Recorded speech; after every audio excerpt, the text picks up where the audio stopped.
Samurai are very interesting. They're warriors beholden to a code to protect and serve their people. And while this is a very fascinating concept to many people, the AAA gaming industry, for whatever reason, avoided making games about this without including different monsters and mythical beasts in it. That was until Sucker Punch came out with Ghost of Tsushima, a historically set samurai game that, while not being all that historically accurate, perfectly captures the samurai fantasy that we've all been dreaming of since we were about 9 years old. So today I wanted to go into why we all love Ghost of Tsushima and how Sucker Punch pulled off such an incredible game, and most importantly, an incredible experience.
Open world games have become more and more common over the years, in part due to the successes of games like Assassin's Creed, The Witcher 3, and Red Dead Redemption, but because of that, many studios are in a hurry to rush out the latest and greatest, biggest, and most vast open world games possible, but in doing so they're forgetting the key parts of what makes an open world game special, and that is that of the open world. You see, even veterans such as Ubisoft with games like Assassin's Creed Odyssey or Ghost Recon Breakpoint fail to properly justify just why the game is so big and vast. Take for instance, well, both of these games, since the experiences are barely similar due to Ubisoft being Ubisoft, a lot of the things that you do in the main storyline are things that you just do in the open world anyway. You can infiltrate a fort or infiltrate a base on Aroa, and it's all really the same thing you're doing in the main story, so what exactly is the point? Infiltrating these forts or going into this enemy base on Aroa is not progressing the story forward, it's not moving the player forward, it's not giving the player proper interaction with the open world in order for them to feel like the world is there for a reason. It's just more people to shoot, more people to stab. All around, it doesn't add anything to the player's experience aside from more game. Now let's go over to a game like Red Dead Redemption 2, who absolutely justifies its open world probably better than any game that's ever been released. The goal of Red Dead Redemption 2's open world is to immerse the player entirely, or at least as much as it can, in the Wild West in 1899. The law is after you and you are on the run, and in doing so you have to hunt for supplies. You can't just waltz into any old town and grab supplies. You actually have to hunt to feed your gang, you have to hunt to feed yourself, and you also have to collect various plants and things to be able to feed your horse, as well as craft tonics for medicines for you or your horse in the case that one of you gets injured or killed. It's a very interesting aspect of the game, and it forces the player to live in this open world, therefore making the open world its own character within the game and something that is necessary to the experience of the game. Now let's go to Ghost of Tsushima, another game that I feel is absolutely justified in being an open world experience. While it doesn't try to fully immerse you in the world of Tsushima in the year 1274, it does move the player along and it wants you to interact with this world, albeit, like I said, in a very different way. So why is it justified in Ghost of Tsushima? Well, I think one of the important things to start off with is the navigation, the way you're going to move around this world. And the team at Sucker Punch found a very interesting way to get you to navigate and explore this world. They introduced something called the wind mechanic. And it's a very simple mechanic to where if you have something marked on the map, or maybe you have one of the abilities unlocked to where it will take you to special places, the wind will actively guide you to where you are trying to go. Why is this important? Well, for the past few years, several games have tried to find a way to reduce the amount of HUD on screen. And if you've played any amount of Ghost of Tsushima, you know it has pretty much zero HUD on screen at any time. But these other games have tried various ways, be it dynamic HUDs or having different options about how you want to be guided in the game. For instance, in Assassin's Creed Odyssey itself, it actually has a guided mode and an unguided mode. The guided mode is something that has a marker on screen all the time of where you need to go, depending on which quest you have selected. Or in the unguided mode, you are given hints as to where your next objective is, and you go off of those hints to go find where it is without anything on screen. It's a very interesting concept, but Ghost of Tsushima finds this beautiful middle ground between the two. Because when I do have a marker on screen, I feel like my eyes are so locked on that I'm ignoring the world around me, therefore making it harder for me to be distracted. Even if I do see something interesting on the side of the road, I'm so locked onto this objective that I typically just try to go back later. But on the flip side of things, with the unguided mode, there are no markers, so I might go feel free to explore somewhere else, but then I've pretty much lost my way and I'm trying to spend an extra 20 to 30 minutes trying to go back to where I was on my path, and then once I get there I have to find where I'm trying to go, and it's just very time consuming after that. But it does have those perks, like I said, you don't have the marker on screen and you're more free to explore. Ghost of Tsushima finds this beautiful middle ground where you feel free enough to explore. You see something on the side of the road and you want to go check it out because you don't feel like your eyes are locked onto the objective. But as you're checking it out, you do always have that kind of nudging of the wind that is going to push you back on track whenever you are ready to go back to your objective. And I think that's a wonderful way to navigate, and it's something that I hope future games take note of and try to implement in their own special way, because honestly, markers are absolutely ruined for me now. I can't go back to just staring at this little gold thing on screen or anything like that. That's a thing of the past now. Now, another way that you can navigate this world is by animals. So say for instance you are just going down the road, following the wind, enjoying your day, taking in the beautiful scenery of Tsushima, which I actually want to get to here in a little bit. Say you run across this golden bird that's flying in front of you. Well, if you follow that bird, it'll take you to a place of interest, and it can be any number of things that you're going to. It's nothing that's specifically designated on your map that you know exactly what you are running into. It could be some vanity gear, it could be a bamboo shrine, it could be a side quest, it could be any number of things. It could be a haiku, which are incredibly awesome and I highly recommend doing them.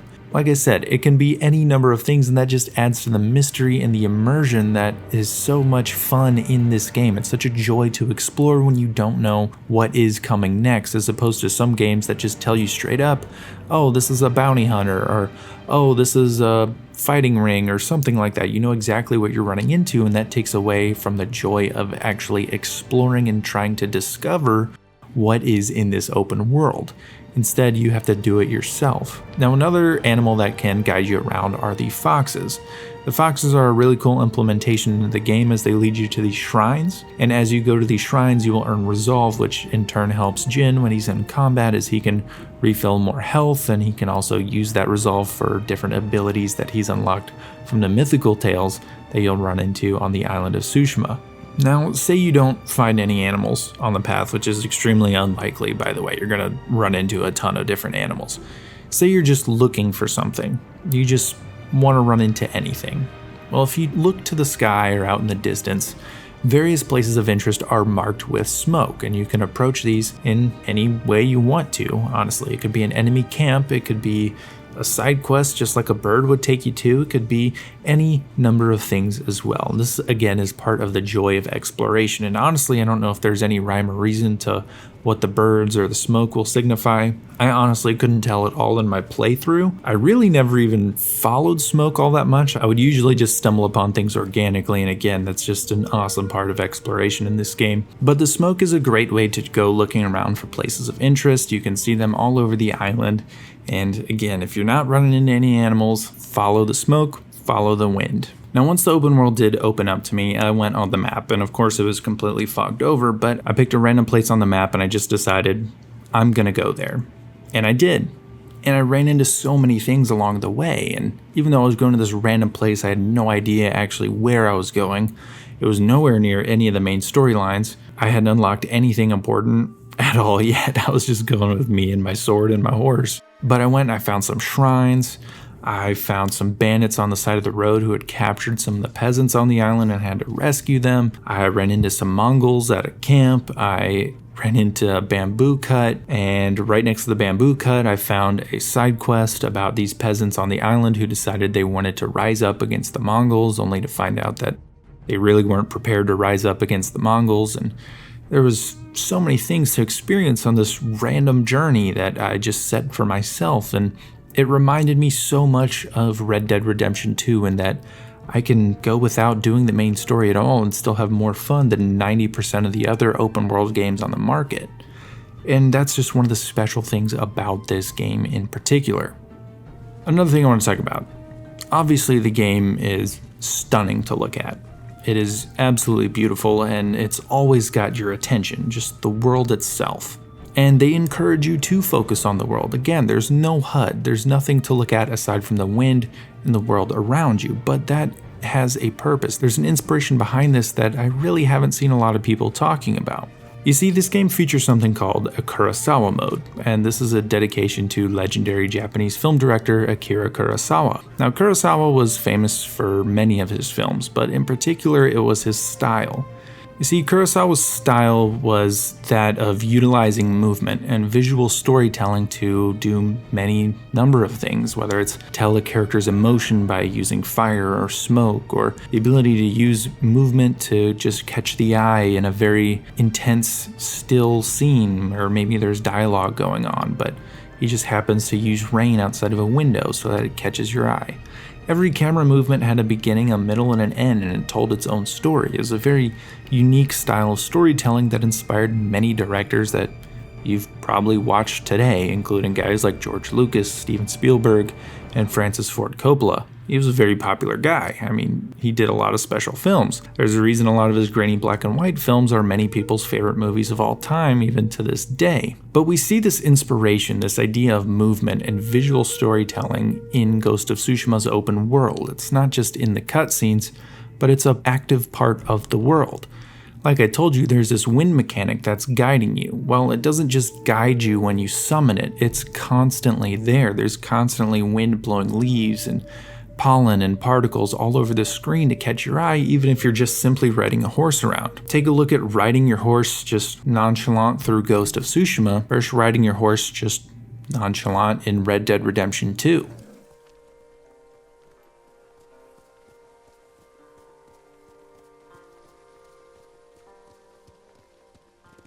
Faster, again.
This addition of wind and particles adds so much to this scene that it's mind-blowing, and that's what adds such a visual intensity and stunningness to this game in general. Graphically, it's no better than any of its peers on the market right now. It's not like it's made for next gen or anything. This is still a PS4 game, but it utilizes its visuals to its highest potential.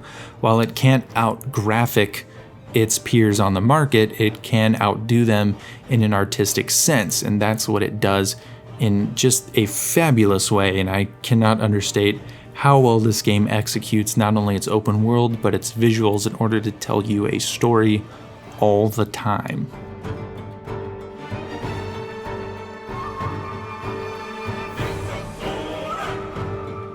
One thing that I've already touched on, but I feel deserves its own entire section, are the side quests. And Sucker Punch ensured that each and every side quest is interesting and compelling, but also serves a purpose. Now, the first kind of side quests you're going to run into are going to be the character side quests. These vary in length and size, but regardless if it's one that spans the length of the game or one that's only a couple of missions, they serve a very similar purpose, and that is to flesh out the relationship between Jin and that particular character. So when it comes to different narrative moments, you actually feel for that character and why they're helping you or why you are helping them. It's a very interesting way to help build up the side characters without having to spend too much time in the main story with building them up. The second kind of side quest you're going to run into are probably my favorite, and that is the mythical tales. These are awesome and unique tales that you will go through, and it's a great way to unlock some of the more unique gear and abilities in the game. Some are going to be treasure hunts, some are going to be a series of boss fights, and some are just going to be clearing out, rescuing hostages in different areas of the world. Regardless, each one is going to offer you an interesting and memorable experience, albeit even if a couple are a bit repetitive, but in the end the reward is worth it. And the way that the storyteller at the beginning tells the tale of that particular legend is very visually just stunning. I absolutely love the calligraphy storytelling. It's very, very awesome. Now, the last one you'll run into are what I call the open world side quests, and these are kind of your general side quests that you find in most open world games, but in this game they're used in a particularly special way that I actually find very interesting. You see, they're used in order to not only express what the people of Tsushima may be feeling, but also give you insight into how Jin feels the need to serve his people on the island of Tsushima. For instance, one of the most memorable ones for me was after a main mission early on in the game, and you rescue somebody in a particular town that is being occupied by the Mongols in a very brutal fashion. Jin feels the need to go back and finish what he started there. He doesn't want to leave all these people in bondage, whereas in most games, I feel like you would just kind of leave it be, just forget about it, go on with the main story, and once it's done, then yay, everyone's liberated. But not in this game. You can actually go back and run through an entire side quest where you are liberating this particular town, and you go through in a very stealth fashion, rescue some hostages, take out some of the different Mongol captains in the area, and then you finish with an awesome boss fight against the Mongol leader in that particular area. And you liberate this whole town. And it's just a very fascinating way to go back and interact with this world and make it feel like it's an actual world where there's an actual occupation going on for these people who just happen to be in the wrong place at the wrong time. And there's many more side quests that are very memorable as you go through the game. There's some where maybe you run across someone who's impersonating a samurai. And of course, as a samurai who witnessed almost all of his friends get killed on a beach just a few days ago, you're going to take a bit of offense to that, just a little bit probably. And again, there's many others that you're going to go through, and they're going to be extremely memorable for your playthrough, and they give you just such a good feel for the open world of this game. It feels like a truly living place. It doesn't feel like this pre-built artificial area where you're just running through doing the same copy and paste missions. You're actually going through and getting the feel of the people in the area. Just like this one that I found just when one of my playthroughs where I was just exploring the open world, I ran across this sake bar, and the people there were like, hey, the Mongols actually really like the sake we produce and they've kind of taken over, so they keep coming back. Is there any way you could actually like stop us? And Jin, because he was like, hey, this is one of my favorite sake taverns, I love coming here. He's like, yes, of course I'll help you. And then you go through, you defeat a bunch of Mongols, and you say, hey guys, since you guys are great, I'm gonna miss coming here, but you're probably gonna need to move because the Mongols aren't gonna be too happy that I just killed 50 of their guys, and they're probably gonna burn this place down. So take your talents elsewhere, and I'll come back for the sake later because it's delicious. Please, thank you. And again, it's just one of those little things in the open world that is just, it makes it feel so alive. It's not just, hey, I lost my cat, can you go to this 500th bandit camp I've ever gone to and kill everyone there? Thanks, bye. It's not anything like that. There's like an actual connection between Jin and this place that he grew up in, and you run into these very personal side quests that tell their own compelling and interesting, albeit short, stories. It's just an excellent way that Sucker Punch pulled this off, and it's one of the reasons that I absolutely love exploring the open world in this game. It's one of the reasons I love the storytelling in this game. I can't praise Sucker Punch enough for the way that they actually pulled off side quests, not only in how interesting and compelling they are,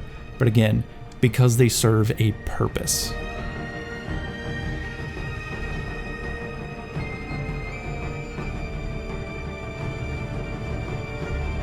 Ghost of Tsushima doesn't pull any punches when it comes to gameplay either. Every movement Jin makes feels powerful yet precise. He moves with intention and with urgency in order to not waste any energy in taking down this Mongol invasion. Now, one of the things you're going to be doing a lot in this game in terms of gameplay is, of course, combat. It's an integral part of the experience. And of course, because it has to be very good, and Sucker Punch pulls this off in such an excellent way. You see, you have two different ways to approach each and every situation. But in these approaches, whether you go in as a samurai or as a ghost, everything comes down to timing in terms of skill. You have to be able to time perfect parries right in order to take out enemies quickly and fill your resolve meter, but you also have to time when and where you're going to take out enemies when you are going in stealthily in order to not be detected. It's a very interesting system, and it involves a ton of skill in terms of how you're going to quickly and efficiently take out enemies. Again, like I said, whether you're going in as a samurai or as the ghost. So there's going to be a couple ways that you're going to want to set up Jin as you do go in, depending on the approach you want to do.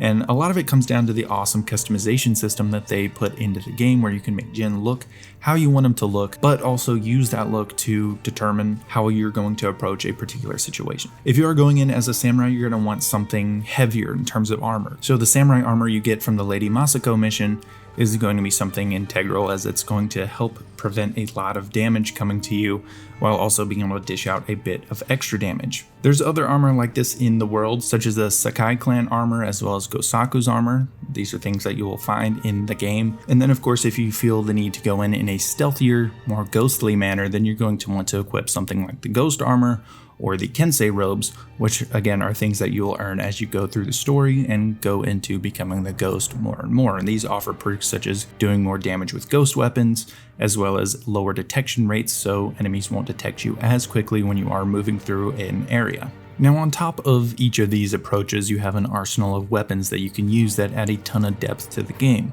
Your primary weapon is going to be your katana, and this is the only primary weapon in the game, but they remedy this potential issue with a unique system of stances. You're going to be utilizing various stances depending on the enemies you are facing, and you will unlock these as you go through the open world and take out different leaders, or you can observe leaders, and this will fill up a bar and unlock different stances. This is one of the ways with progression that I really enjoy how the game utilizes it, but I'll get a bit more on that later. But again, this is a great remedy to only having one primary weapon. You have these different stances, and in open combat you're going to have to time it right to switch stances depending on the enemy who is attacking you at that particular time. Now, on top of those things, you also have ghost weapons. You have the lures to lure enemies away from a certain area, or you can use things like firecrackers to lure multiple enemies together in order to pull off an awesome chain assassination. Of course, you also unlock things like poison darts, which is a nice ranged weapon to use that can inflict fear on enemies. But if you want a more standard approach that you will have for pretty much the whole game, then you can utilize your different bows. You have the half bow, which is very good for kind of close quarters combat. It's a standard bow, really. And then you also have your long bow, which is like your sniper rifle, which will let you take out people at a great distance, and you don't have to worry about getting specifically a headshot. And then of course you have your other ghost weapons, such as sticky bombs, black powder bombs, and smoke bombs that can be used effectively either as the ghost or in open combat as a samurai in order to take out several enemies at once. One of my favorite weapons that I used almost all the time was the kunai though. This weapon is great in stealth, as you can come out of a stealthy area and take out several enemies at once, and they won't even notice you there. Or if you're in open combat, you can utilize it to stun the heavier enemies that are out and about. One of the things I would recommend though, if you do want to utilize them more in a stealth way, is to unlock the double damage skill in the skill tree under the ghost weapons. That will help a ton. but the kunai are something you're going to have from pretty much the start of the game. Now, of course, another thing I want to talk about is the traversal, because there's several ways to get around this open world that we've already talked about, but one of the key things that you're going to be utilizing in areas where you're going to be stealthing around, such as forts and towns and places like that, usually it's going to be utilized when you're in stealth, is the parkour. Now, the parkour is very nice once you unlock the grappling hook, as it opens up a lot of different paths that you can get around, and it's just a very useful tool in terms of kind of getting that more advanced movement in the game. Now, I would have liked to have seen more advanced moves that we saw like in the older Assassin's Creed games, where you could pull off different wall ejects and side ejects and do various different advanced movements in order to pull off some more insane assassinations and find some more unique pathways through these different areas. Granted, I don't think they're in there because there really aren't that many large urban areas in this game, and maybe we'll see something like that in a sequel that's potentially on the mainland or something, where there might be some bigger urban areas such as Kyoto or something like that, where there is a big city where you would utilize some of these advanced movement tactics. That's something that could have been the case. I can understand why they wouldn't have done that because of that reason. There just aren't that many urban areas in this game, but I still would have liked to have seen it. But of course, I think the movement system that's already in the game is really good, especially once you get that grappling hook. It opens up so many new pathways, and you're going to be using it a ton when you are just traversing the world or infiltrating forts or just trying to get around. It's a very useful tool. Now, like I said earlier, the other thing I want to talk about was progression.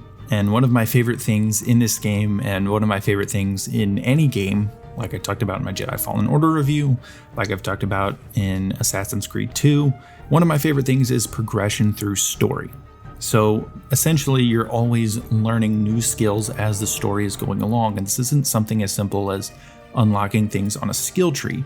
No, this is actually finding new skills and progressing not only the gameplay, but also the player and the character in the game, as well as how you can traverse the open world in the game throughout the entirety of the game. You're always learning something new. And I absolutely love that in games, especially a game like this. They pull it off so well. As you evolve more and more into the Ghost, you learn these new skills. Now, one of the things you're going to notice right off the bat is unlocking the various samurai stances. This is a really cool way that it is implemented, as you're going to be going around observing or fighting these Mongol leaders in these camps, and as you do that, you learn these new stances. I think that's a really, really cool way that they pull off that type of progression. I really, really enjoy it. You also see things like that in some of the mythical tales. When you're doing the boss fights, Jin is intentionally kind of making it hard for himself because he wants to see the particular move. What are you doing? Learning. That the enemy is making in order to properly learn it. And that's a really cool little detail, as you'll hear Jin, once he gets the enemy boss down to a certain amount of health, he's like, oh, that's fine, I know the move now. And then you pull it off and of course kill the enemy, and he's got the move. It's a really cool part of the game, and I really enjoy that aspect of how they've added these little details in terms of progression, as well as being able to add progression to the main story and the open world. And it's just a phenomenal symphony of progressing Jin from a samurai to the Ghost.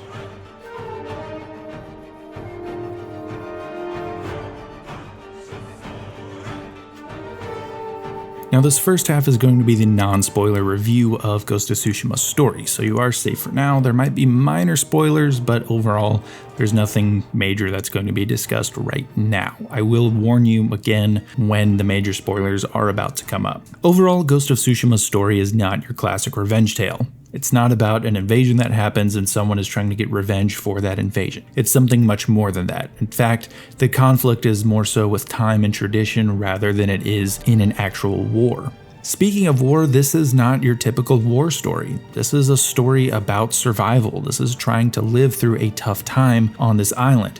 It's people who just happen to be in the wrong place at the wrong time when a tragedy struck. That being said, the story is emotional. It's tied to your player's progression, and epic moments are pulled off beautifully more than one time. Now, along your journey, you are going to meet a large and unique cast of characters, but only 4 truly play a large role in the story as you go, which to me is one of my criticisms of the story. I would have liked to have seen some of the characters that were on the side and learned a bit more about them. Now granted, some of them you will only learn more about through doing the side quests, so I do recommend doing those, especially the Tales of Tsushima as well as the Mythic Tales. Mythic Tales are just a joy to play through. They're pretty much their own self-contained stories where you go through different myths on the island of Tsushima, but they also equip you with new skills and equipment. So those are worth doing. They are visually stunning in each one that you do, but if you want to learn more about some of the characters in the cast and things like that, I recommend doing the Tales of Tsushima, like Lady Masako, Sensei Ishikawa, and Norio's. You'll learn a lot about them as well as others that are involved in their storyline. Speaking of, I do want to do a quick shout out to Tomoe. She is probably one of the least used great characters in the game. One of the missions with her, I don't want to spoil it, but there's one where she comes up. It's one of the most memorable missions in the game for me, and I would really like to see more of her in the future. Now I want to get into spoiler talk.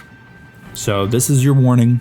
If you haven't finished the game, or you haven't bought the game, or you're thinking about buying the game, this is your chance to skip forward in the video to when I'm done talking about spoilers. So that's your warning. So like I said earlier, there are 4 main characters who play a large role in the story overall. That's going to be Koten-kan, Yuna, Lord Shimura, and Jin. And I want to go through each one of them individually as each one presents a unique aspect of the game. They're almost like the pillars of the story. Koten-kan is an awesome bad guy.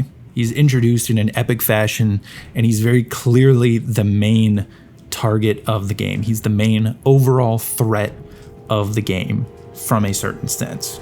But I feel like despite being well written and being well voice acted, he's pretty underutilized. Once you actually get into the story, he's typically running away from you, in a sense. He's never moving towards you trying to come at you. He's always moving away. And to me, that feels like he's less of a threat. He's just kind of moving through the island, and it doesn't matter where you almost are the one chasing him. And from a certain point of view, that does make sense, but as a villain who's supposed to be this imposing, big-time threat, it just doesn't seem like he ever goes back on the offensive against you after that first invasion on the beach. It's just, he swept through and he's just going through the island. Now, of course, at the end of the game, when he has the poison that Jin used, then yes, he does feel like an overall threat because he's going to take that to the mainland. But up until that point, he's really just this figure out in the distance with a wall of minions between you and him. He never feels like this big-time threat who's going to come and get you at any point. Granted, I feel like it's the job of the ghost to feel that way and be the person who's out there that could come and get you at any point, but Koten-kan does not feel like he's truly the main villain, and that's because he's really not. Yes, from a surface level sense he is, but beneath that he is not, and I'll get more into that with these next couple of characters. We taught our people to defy their leaders, To defend themselves. with poison, a gift you gave to our enemy. I had to stop you from throwing away our people's lives.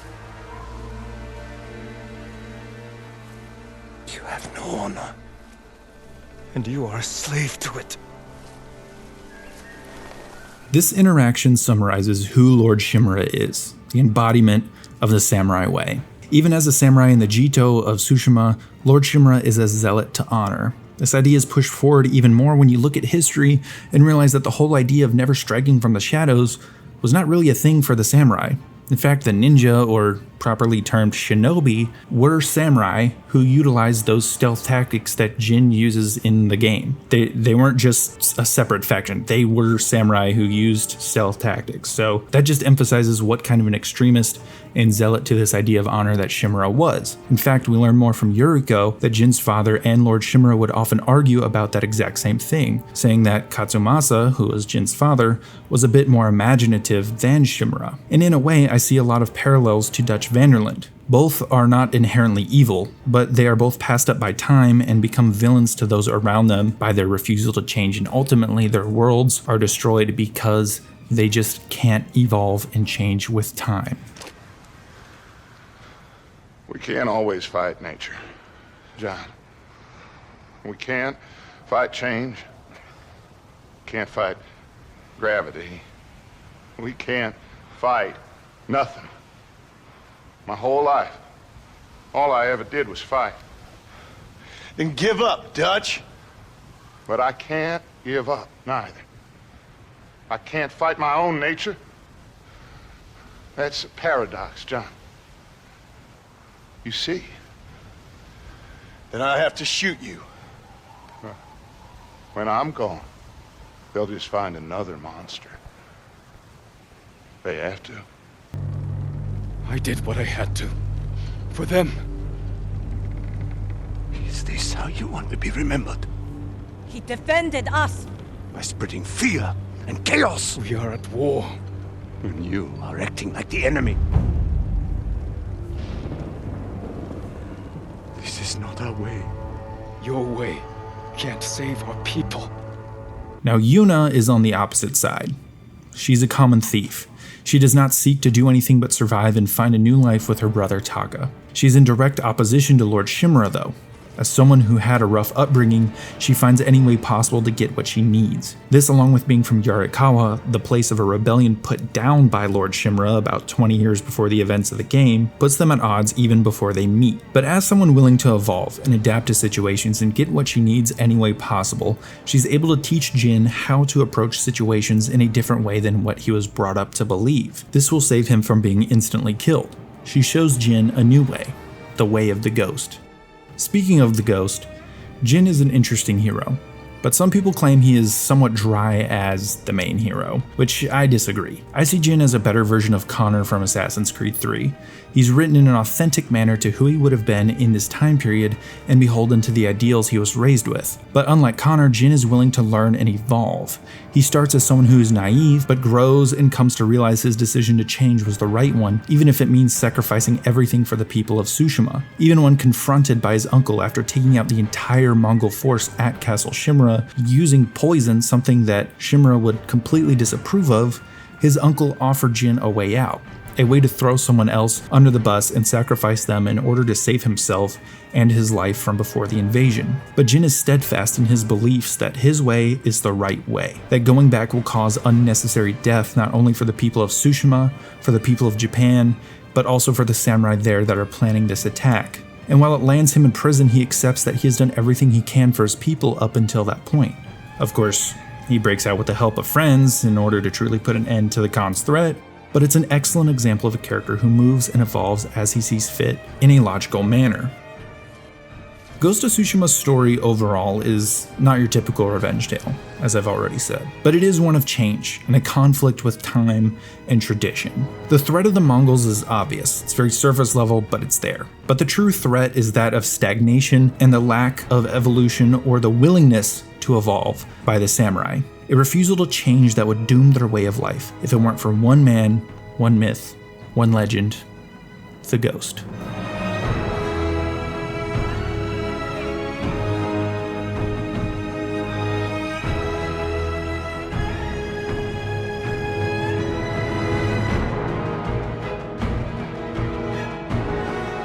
Ghost of Tsushima is a beautiful game, not just visually but also narratively. I can spend hours on end sinking myself into this open world, exploring side quests, finding shrines, taking out Mongol camps, but I can also enjoy the hell out of the main story.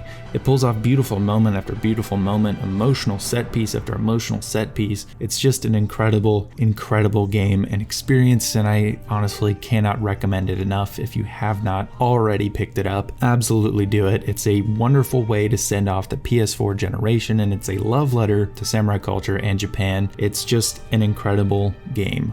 Now, of course, there are a couple of criticisms. I do think some of the open world events do get a bit repetitive in terms of just the things that you're doing over and over. And then, of course, a lot of your dialogue choices in the main story really have no effect on anything. You're not really going to notice any changes at all in terms of dialogue or events that are happening. There's only one major choice, but I'll leave that for when you actually play the game. So overall, like I said, incredible game, incredible experience, and I can't recommend it enough. Absolutely pick it up if you haven't already, and if you have finished the game, then let me know your thoughts on it down below. Anyway, thank you guys so much if you have made it this far. This was a monumental effort to put together, and I absolutely appreciate you giving me any of your time at all. So thank you so much. I hope you enjoyed. If you did, leave it a like, subscribe for more content like this, and as always, I will see you guys in the next video.